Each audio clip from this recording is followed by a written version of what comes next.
In her new film, Louise Linton plays a hedge fund running serial killer. It's a comedy. Linton, an animal activist and vegan, makes an exception for eating bad people.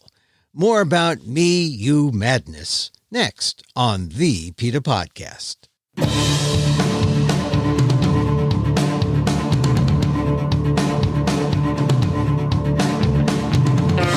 Welcome to the PETA Podcast. I'm Emil Guillermo, your host for this behind-the-scenes look at PETA, the largest animal rights organization in the world. On today's episode, a conversation with Louise Linton, actress, director, and animal rights activist. And most recently, Linton was a returnee to Hollywood after 4 years in Washington, D.C., where she was connected by marriage to the last administration. On today's podcast, we agreed we'd stay focused on her animal activism and her new movie, Me, You, Madness, a send-up of 80s movies like Basic Instinct and American Psycho. And all of it filled with a number of animal rights messages, from ending animal testing to saving dogs from hot cars to going vegan. Me, You, Madness is a forever winking, campy, ironic look at the aggressively super rich. Played by Linton, it's the haughty snob who values designer this and that, who just happens to engage in cannibalism and serial killing. Linton's character says, "You've probably figured out that I'm a materialistic, narcissistic, self-absorbed, preaching misanthrope.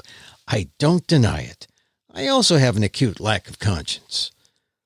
My conversation with Louise Linton, writer, director, actress, and animal activist, on the PETA Podcast. Louise, thank you very much for joining us here on the PETA Podcast. It's really great to be able to see you and talk to you. I saw the movie. And you loved it, Emil. I will say that it was probably one of the best pre-Valentine's Day movies I could have seen. That's perfect. That's all. That's what we want. It wasn't like I wasn't looking for, out of Africa or, like something heavy or so. I was looking for, it was Saturday before Valentine's Day, and I knew I was going to be talking to you. I said, let's look at Louise Linton's movie.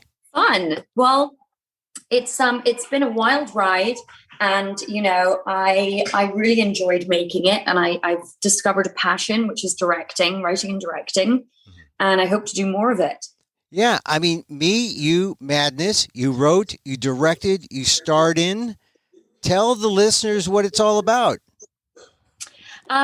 It's a farcical anti-plot about a woman who is inspired by Patrick Bateman in American Psycho, and by all the other femme fatales that I've seen in cinematic history, whether it's Barbara Stanwyck in Double Indemnity, or Jean Tierney in Leave Her to Heaven, or Sharon Stone in Basic Instinct. All of these characters, they're diabolical and they're fascinating. So I wanted to create a femme fatale movie, but make it a comedy, kind of like a Leslie Nielsen movie. And I hope that is what I've accomplished. Funny you said Leslie Nielsen, because I was thinking along the lines of Airplane, Kentucky Fried Movie, that kind of thing, which is, it's not exactly the thing that I would first associate with you. But then I looked at your filmography, and you've been in some, CSIs, and you've been in some, I guess horror movies, I guess you would call them, or thrillers and horrors, all kinds of things. So it's kind of in your wheelhouse in a way. But why did you decide that this, I'm coming back, I'm in it again, this is going to be my first thing in? What made you say that? Well, when I started writing the movie, I was just having so much fun with this character, and the witty banter and the dialogue. I got lost in this magical world of fantasy and play. And I just was having so much fun doing it. And so after I finished writing the script, I sent it to my producing partner, and she said, "I think this is really funny. Let's make this, and why don't you direct it?" And I said, "My gosh, I don't know how to direct a movie." And she said, "Sure you do." So yeah, that's how it all happened. It's funny because my wife and I, we were watching it and we laughed. She was, I mean, I was trying to reserve judgment. I had my inner critic in there too, but she was laughing out loud. And there was some really great moments, I thought, where, like you said, you're a student of film. You're a student of all these, well, student of, of the past, but also the 80s. That comes clear. Yeah.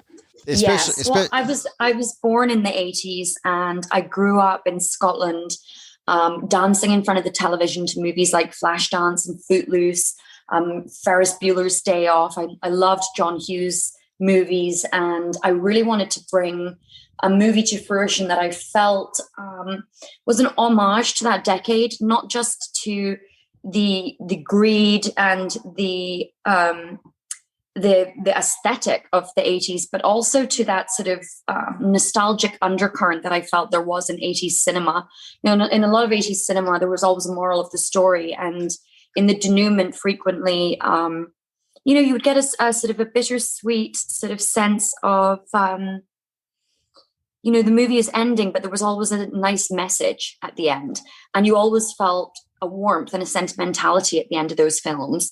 And I wanted to create a movie that sort of made people feel a warmth and sentimentality at the very end. Yeah, I mean, even if it's a slasher, diabolical serial killer movie also. Right. It's the feel-good serial killer movie of the year. It's a feel-good serial killer movie, exactly. Well, you said it when you said Leslie Nielsen. I said, okay. She gets it, right? And now it would be bad. You would admit if you were thinking, I'm going to make, this is going to be my mark in cinema. It's going to be the big thing, right? But you have the humility to understand that, this is a rom. It's a comedy. Yeah, it's a rom. It doesn't take itself seriously. In fact, it's so self-aware, it actually mocks itself at points. I thought maybe, now look, you're the director. I didn't want to say that maybe you went to break the fourth wall too many times, but you did break the fourth wall and the fifth and the sixth sometimes. But that was intentional. It was all intentional. It was a wink and a nod to the audience. I mean, first time I saw the fourth wall breakage was in Ferris Bueller's Day Off, right. And I thought it was brilliant, and it always makes me laugh. I also love Deadpool. That's another movie that references itself and is very meta and self-aware. It just tickles my funny bone. Yeah, it's my sense of humor. And you have the 80s all throughout, the Madonna references, and you've got the colors and the music. It's like listening to K-Rock again in the 80s. Right, or MTV, watching MTV. Or MTV, exactly. And so, look, I think halfway in, you were sort of playing on the gas pedal a little bit at the beginning. I wasn't sure. And then toward the middle, I knew, okay, I know what I'm into, and I could enjoy it. I didn't have to try to figure out where right. its place was in the realm of cinema, and you can enjoy it, and it was a fun time, and I think for my wife and I to see all those darn animal rights references was great. Yes, even the shampoo that she uses is ocean friendly and not tested on animals. Yeah. And right at the beginning with the spider. Right, exactly. Right. I made sure that at the end in the credits, I say that the furs are Donna Saylor's fabulous faux furs. Yeah. And actually, there was a line in the movie that ended up getting cut out where they're wearing the fur coats. And one of the other characters asks, "Is this a real fur?" And she says, "Gosh, no one would ever. That would be dreadful. No one wears real fur anymore." Yeah. And I also wanted to make sure that, everyone knew that Kiki, the spider, was not eaten or consumed or injured during the filming process. Well, I was wondering if that was an animatronic or if that was CGI or something, but I'm glad you said that. She was a real spider. it was remarkable because I never really felt a great sense of sympathy or empathy for arachnids. But through that process, I realized that they're also animals, and they are more afraid of us than we are of them. Well, you did an excellent acting job showing how much you love those arachnids, the way you handled it. I was terrified. Really, I was absolutely terrified of this spider. Yeah. I used something called forced perspective. So the spider was actually on the handler's hand, not on my hand. It's a clever trick that we use in film. So, but the spider was teetering precariously close to me, and so we've got some really funny bloopers of me screaming that like when I thought that it was going to land on me. Yeah. Well, it was. I just saw that, and I said every movie that I've seen with spiders in the past. I mean, it brought back those memories. I thought you handled it well. Tell me about the animal rights message, because it's all throughout, including veganism. And no spoilers here. There's a vegan message. How important a consideration was that for you in making this film? It's an important consideration for me in everything that I do, and including in the film. And I liked the idea that Catherine could be such a devilish and truly awful person, but that she has this curious care for animal welfare, even though she's chopping up people. Yeah. I thought that made her character a little bit more interesting and a little more nuanced. And obviously in my real life, I'm an animal welfare advocate, and I care very much about animals, and it's a big part of my life. So I wanted to put that in movie too. Yeah. Well, let's go back to the very beginning, before film, before Hollywood. You grew up in Edinburgh in Scotland, and Yes. and I want to get to the roots of your animal rights sense and if it grew there. But tell me about your background. Yeah, you spent weekends in a castle in Scotland. You had your own castle. Yeah. I guess all the old houses are castles in Scotland. Yes, it's so true. I loved animals as a child, and I was lucky enough to have a lovely garden in Scotland, and we had 3 goats, we had 2 chickens, we had a dog, we had a cat, we had doves that my father brought home one day in a box, and they lived on our property for a long time. And I always just had a great sense of empathy for animals and a love for them. I think you're just born. I think it's something that you're born with rather than necessarily something that you acquire through life. But I was definitely born with a passion for animals. Do you remember one animal in particular that got to you, or that you recall that said, hey, this is different, like either in terms of either eating the animal or dressing, using it for clothing? Or one day my father tapped on the living room window and he said, come outside. So I went outside, and there was a baby goat right there. So that we had 2 goats originally, and then suddenly there was a third who we named Billy the Kid. And she was a lovely little goat, and she was so small, and she used to constantly get her horns stuck in the fence. So I was always, 10 or 11 years old, running down with a pair of pliers to help her free herself from the fence. And, I used to sit with the goats in their little sort of shed when it would rain, and they were just so they were compassionate to me as well. It was more of like a sort of a really loving relationship with them, even though they're farm animals. It was just, they were lovely, very, very sweet animals, very playful. And you were how old now? 10, probably 10, 11, 12. 10-year-old Louise and her goats. Now that's an image. Yes, exactly. And that spilled over your entire life. Now, one of the things about Edinburgh, look, I do fringe festivals here. I have a one-man show, and I've done the American circuit. But my dream is to go to Edinburgh and play the 30 days there, right? The fringe, right? And, yes. And your story goes that you went to the fringe and saw some kids from Pepperdine, at the Right. Fringe. Well, tell me how that worked out with you coming to America. Well, so the Pepperdine kids used to stay at one of my father's properties every time they came in to do the Fringe. So as a very little girl, I was meeting these, pearly-toothed American kids who were passionate about acting and passionate about the theater. And I just immediately knew it was like a gravitational force pulling me to California and pulling me to Pepperdine, even from such a young age. Yeah. I think I was only 8 when I pulled on my father's coattails and said, I'm going to be an actress and I'm going to go to Pepperdine. And then I did in the end. They were just so energetic, and there was something about America that was very alluring to me, even from a young age. So I started taking acting lessons and doing theater and things like that, and then eventually went to Pepperdine. See, you manifested it, just like right? I did. Just I made like it happen. Just like your coincidental namesake Louise Hay might have said.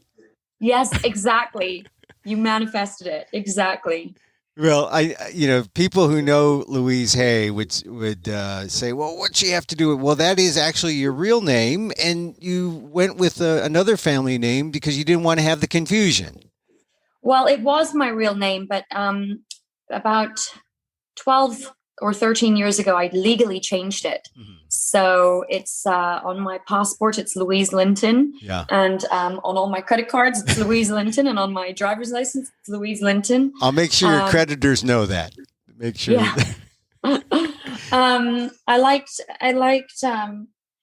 I just thought, you never know what to expect when you're, going into the world of entertainment, whether it's good, bad, or ugly. And I wanted to sort of isolate my family from the exposure that is being an actor or an actress. Yeah. Well, you came to America, you got that part right. You went to Pepperdine, and then I guess from college, what brought you into the movies? You're right here in the industry. So I went to law school right after Pepperdine because I wanted to produce movies. I knew I always wanted to produce movies, and I realized early on that entertainment touches so much of the law, whether you're working with an attorney or you're hiring a writer or you're doing a contract with a studio or a contract with an actor. It's so much of it is you need a legal background for. So I did that. I went to night school at the same time as I was trying to get my footing as an actress. I didn't get a lot of auditions, and I didn't get a lot of really great roles, but for what I got, I was very grateful to get. And but ideally, I wanted to be able to be writing and directing and producing. So I started my production company right after I graduated law school, and we had our first movie made in 2016, which was a thriller called Intruder.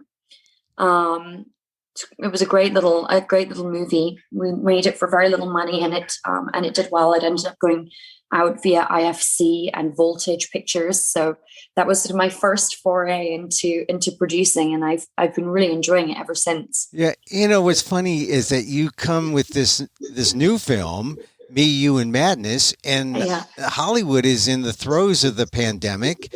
Mm-hmm. Good movies that were made for fairly limited budgets. I mean, there's no reason why. Well, we know why movies go in excess of $30 million, but you can make a decent movie for half that, or a fraction of that.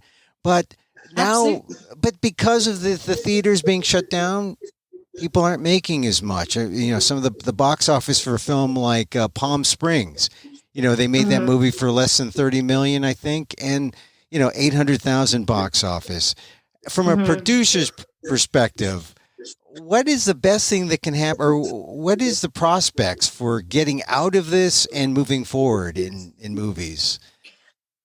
Well, I think it's the vaccine, honestly. I know that a lot of productions are operational currently, not as many as there used to be, obviously, because of COVID-19. But the vaccine, I mean, once we all get vaccinated, we can all get back to work.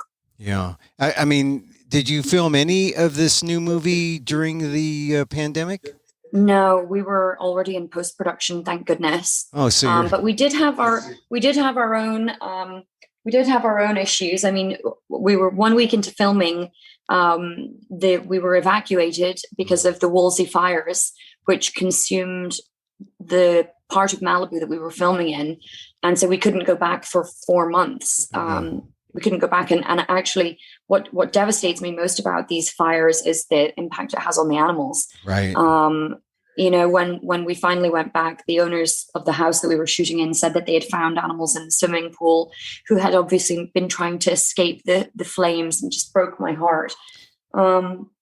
Anyway, but then we were able to go back and film 4 months later. Yeah. But I do think that with the pandemic, it's very much changed the way that audiences watch films. I don't know if audiences will ever go back to going to the movies the way that we did pre-pandemic. I would hope that we would, because it's such a joyful experience to be able to go to the movies with your friends and family. Yeah. But it's also changed the way that we consume digital entertainment.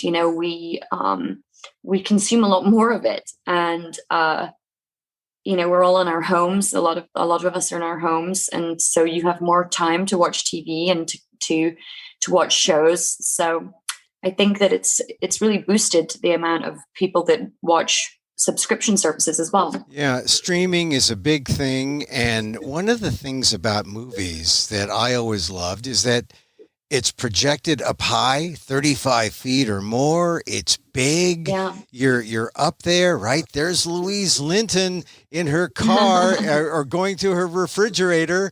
But yeah, now when you see it on your screen, you might have a 65-inch or an 80-inch or whatever, but it's still not 35 feet. And it's a different experience. And a lot of people are looking at their phones. It's a different experience. And we have a premiere next week, or actually it's on Thursday, the 18th, of our film. Oh yeah, where? Because actually here's so it's going to be at an outdoor drive-in theater in Hollywood. Ooh. So there's a way to do it. I think that it's kind of fun how a lot of these outdoor theaters have popped up, these drive-through theaters that were sort of a thing of the past. Yeah. It's really fun. So I will get to see it on the big screen once. Yeah, and will you have a red carpet there too? I don't know. I'm not sure. I don't know. I just thought about that. I don't think so, because you have to stay in your car. So. Oh, that's right. Maybe you can, I don't know, maybe do something to replicate that. All right, look, let's get back to the animal themes in the movie, because there were condemnations of animal testing and leaving dogs in hot cars. I mean, you put a lot of little message. It's almost like subliminal animal rights there. You were a subversive little animal rights activist. Yes. I can't stand it. I can't stand the summer when people leave their dogs in hot cars. It drives me crazy. I'm like the crazy lady that keeps one of those egress hammers in my car, so that I can smash someone's window if they leave their dog in there. Yeah. It's, you can do that. And then also you had the vegan message there too, even though I think there was a... Well, she eats humans, but not animals. That was a technicality I was going to bring up, but I'm glad you brought it up first. But as you point out, they were the bad ones. They were the bad people. They were the bad guys. I mean, that lady left her dog in a hot car. Who leaves a Schnauzer puppy locked in a hot Prius for 40 minutes? Of course. I mean, so if you're going to eat a bad person, or if you're going to eat a human, you might as well eat a bad person, like a neo-Nazi or something. Precisely. Exactly. So, all right, the movies are your thing. You make the movies. Animal rights and animals are your passion. Tell me about your animal activism when you are just, putting the movies aside and say, are focused on trying to do some good for the animals. So I've hands-on, rescued dogs from shelters, and I have rescue horses that were taken from the Bureau of Land Management, or purchased rather from the Bureau of Land Management before they were going to get shipped to Mexico for meat.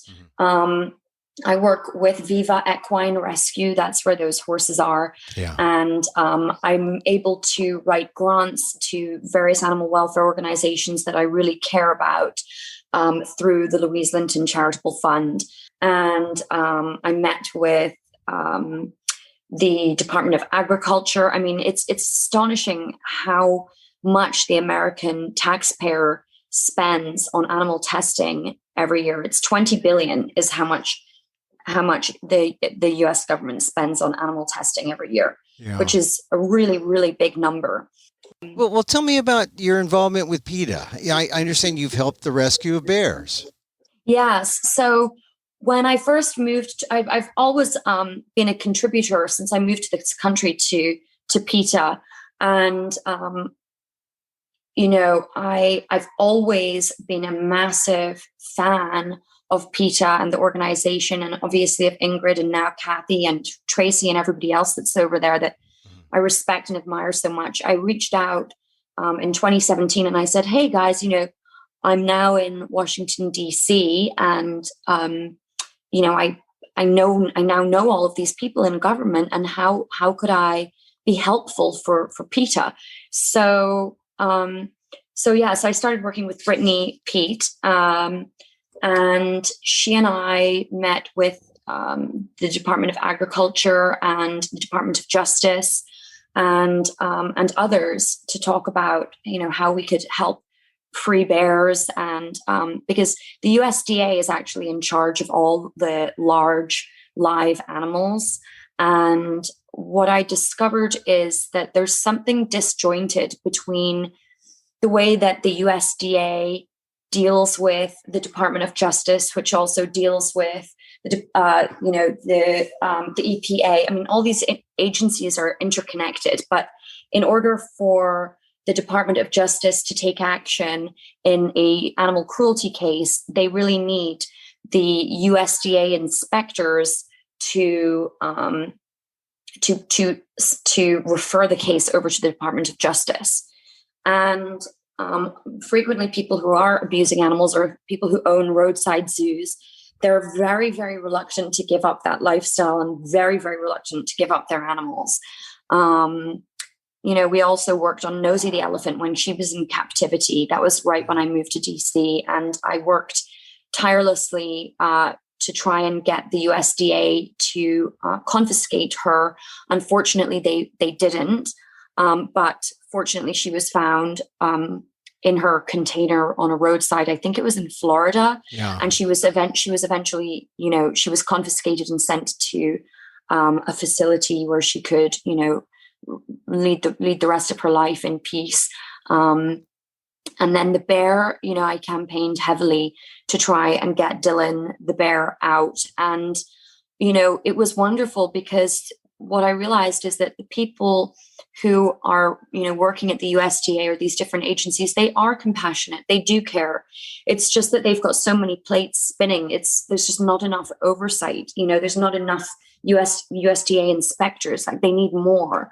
And then it becomes an issue of like appropriations, should put aside more money, but I feel like a lot of politicians, it's not really their biggest priority. Like, humans come first. And of course, they're always trying to sort of appease the people that they're working for. And typically human issues do always come before animal issues for most people, not for maybe you and I, but for... Well, do you think you could be more effective now in your post-Washington days from LA? And do you think that they'll have an ear for you in order to push animal issues?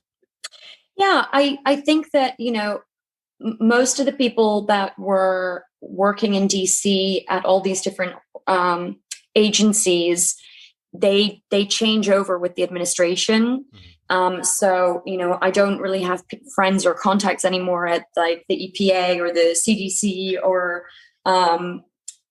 the USDA. But I would hope that I would still be able to take meetings and do what I can on Capitol Hill. Yeah. I found that there were some really friendly senators actually and Congress people who are animal lovers and who do really care about the issues. Cory Booker, actually, I always wanted to meet with.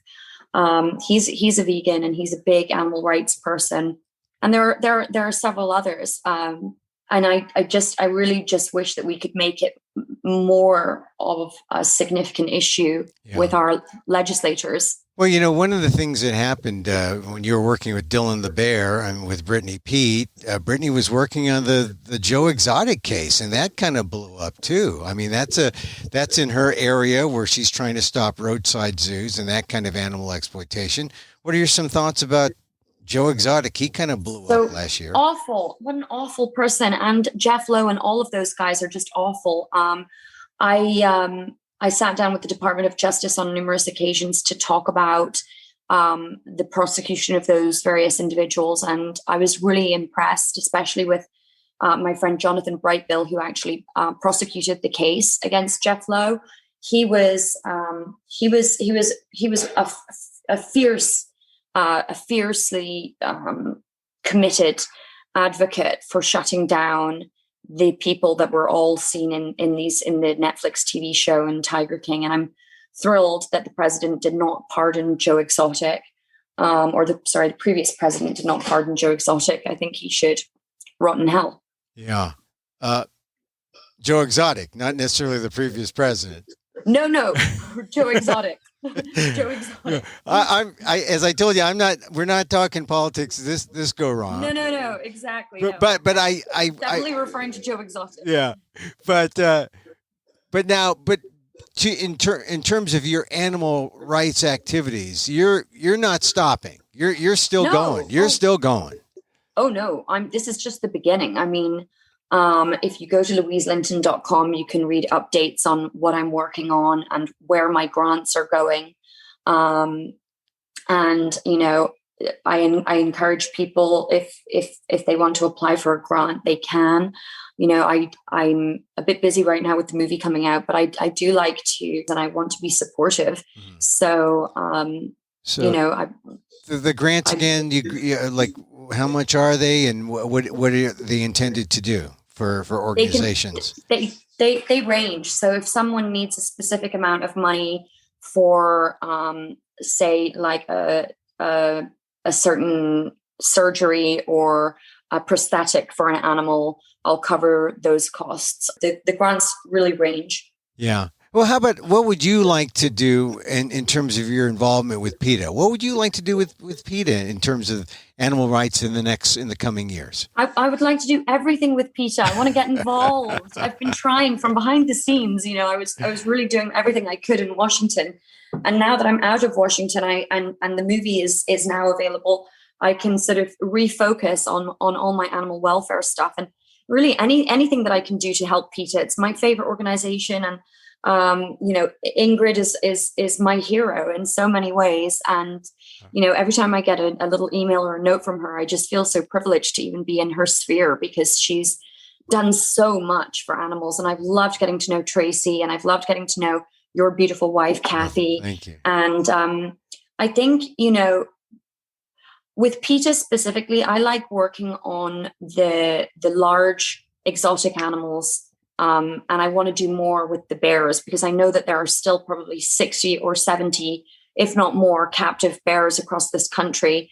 And, the movie sort of gives me a good platform to speak on their behalf and to encourage people to not go to these roadside zoos and, for me to be able to fundraise to help to buy some of these bears out. Yeah. That's something I'm very passionate about.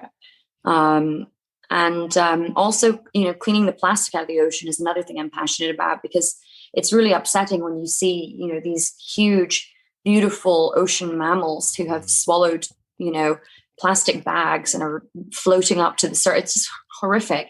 So actually, I'm starting a vegan fashion line. And all of our clothing is made out of recycled plastic bottles. And we have another fabric that we're going to use next winter, which is called sequal. And sequal is made out of plastic that has been collected from our oceans and recycled into like a high performance sports fabric. And then my shoe line is, I hope that the style of the shoes and the sexiness of the shoes rivals Louboutin. But we're doing sustainable shoes, and the leather is agave and apple. Wow. And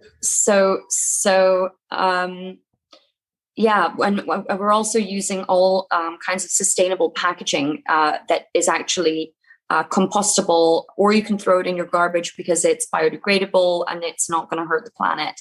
It'd be great if people could all start using this plastic instead of real plastic. Yeah. Plastic bags are just the worst. So you're keeping going on your animal rights, your vegan direction. Yep, absolutely. How about as far as eating vegan? What sort of vegan projects do you have under your coming up? Well, I've got a bunch of vegan cookbooks that I've been meaning to get around to using and cooking. I mean, I've been just so busy over the last couple of months. I haven't really had enough time to spend time really going through these recipes and cooking. But right, Well, all right. So tell me about your animals. Again, and that's going to get me talking about your film again. You have so many dogs you rescued. And I have 5. But we had 5 at one point, and then when they're all old, they go. Yeah. It's sad because you don't have them as long. But I know, it's sad. So this guy I pulled out of the South LA shelter. Oh, look at Hi, Snowy. This looks like a South LA. Is it it looks like a mix, right? He's a mix. Yes, he's a mix. But he was on his last day and he was going to be put down. And you can see he's missing his front leg. He's been hit by a car and had been, just sitting in the shelter for 10 days. Nobody wanted him because obviously he had this broken leg. And, it's hard to adopt an animal that needs expensive surgeries. So anyway, I scooped him up and now he's so precious. As you can see, that's Snowy. Snowy. Hi, Snowy. Oh, hey, Snowy. Yeah, that's a thing. I was not this way until I met my wife, and then suddenly from no dogs to at least we've had about 15 dogs throughout our years together. And, oh my gosh! And all of them rescue. And so are you as big of a animal advocate as Kathy is? Well, I have to be as big almost, but she's bigger than I am in terms of her advocacy. But she has brought me along. I have never really been reluctant, but I'm Filipino American. I ate meat for a long time, and she solved that in me, and now I'm totally vegan, and it's great. I love being vegan. Yeah. What's your favorite vegan food? I love the bowls. I love the base of a meat substitute is something out of Portland called a soy curl. One company makes these soy curls that are all soy based, and you can do anything you want with them. You can fry them, you can crisp them, you can make them soft, you can make them replicate seafood. It's the soy curl. I'll send you the link. Send it to me. I don't have any financial interest in this, but when I went up to Portland a year ago to try out the vegan donuts, they at all the vegan places they had soy curls. I said, "What the heck is a soy curl?" Wow, I can't wait to try. Yeah, they're very, very good. Now, Louise, our time is just about up, but I want to go back to the movie because I think this must be tough. You are so beautiful and so glamorous that a lot of people not today. Not today. I'm glad this is just a Zoom. But a lot of people will want to take pot shots at you for whatever reason. They'll say, "Oh, sure. She's privileged. She's look how beautiful she is." Look, and I thought that the movie was a kind of refreshing. Yeah, had a big touch of humility, a big sense of humor. It showed that human side. Yeah, you weren't out there trying to make art so much as you were trying to express yourself, your humor. You mentioned Leslie Nielsen earlier. It was and the movie was on a number of levels very audaciously funny. Thank you. That's all I wanted to do, was make people laugh. And even if that means making fun of myself, I love that. They can take their shots at me. That's okay. I put myself out there. Everyone is entitled to their own opinion. I just wanted to make a movie that would make people laugh. Well, and dance and sing, and have a happy ending. So have a slasher movie with a happy ending that makes you feel like family. Exactly. Which brings us. I hope people watch it and download it, because it's a feel good movie, and it's got that big 80s soundtrack, and we have the Pointer Sisters, Duran Duran, The Cure, you name it, it's in there. Yeah, and you finish up the movie with babies and dogs, right? I mean, exactly. Of course. That's how every happy movie should end. So I just want to let people know that we're not talking about politics here, because that's a kind of a downer subject. Totally. You were a figure. How would you describe yourself? You were like Alice in Wonderland? Probably really adorably out of touch. I was. I just didn't, but you make your mistakes in life, and then you grow from them. And I wish I could have a redo of Washington. I would go into it very differently second time around, but I'm glad that I was able to work for animal welfare there, and then that really sort of ended up being my raison d'etre in Washington DC was animal welfare. And by working on animal welfare, I got to meet so many interesting people, and so many people who I've become good friends with, because they also care about animal welfare. Yeah. And well, in the end, it ended up being a great thing, being in Washington. Yeah. Well, Louise, I want to thank you for joining us here, and I want to wish you the best of luck on the. Thank you so much. The drive-in opening on Thursday. Yes, and the movie is available for download on demand everywhere across the country. Oh, we saw it on Amazon. So on Amazon, it's on Vudu, Roku. I didn't even realize that there were this many different platforms that you could watch things on. Or iTunes. It's on iTunes too. Well, I it's been a pleasure talking to you about Edinburgh, and I didn't even get a chance to ask you. There was that one quote in your history where it said that you were the best thing since microwave haggis. Now that must. I don't know why that just keeps coming up. It's funny, I suppose. Well, it's funny, but it's like if they said Emil is the best thing since sliced lumpia or something, See? Yeah, exactly, right. So silly. It is, but look, you're above it all.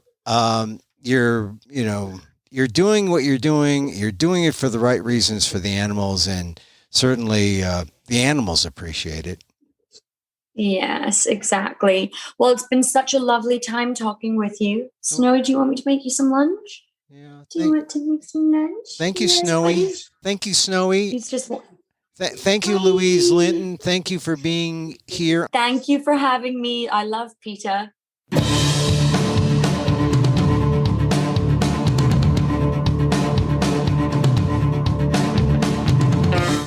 Louise Linton, actor, writer, director of her new movie, Me, You, Madness, a spoof of 80s serial killer movies with an animal rights awareness. I asked Linton if her time in D.C. made her feel like Alice in Wonderland.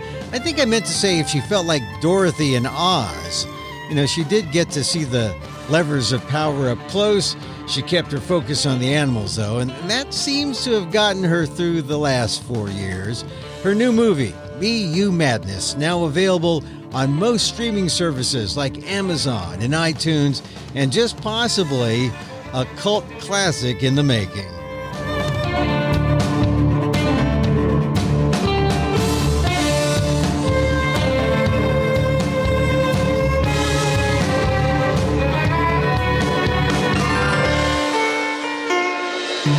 And that's our show this time out. Thank you for listening. Contact us at PETA.org. You can find me on Twitter at Emil Amok, that's EMILAMOK, or on AMOK.com. You can see my work at ALDEF, the Asian American Legal Defense and Education Fund. That's at aldef.org/blog. Once again, thank you for listening. Check out all our episodes on your favorite podcast app or on Apple Podcasts, where you can rate and review the show. It helps get the word out about the issues you care about. Our music is provided by Carbonworks. Check them out on YouTube. And join us again next time for more insight into animal rights and the right for a cruelty-free world on the PETA Podcast. I'm Emil Guillermo.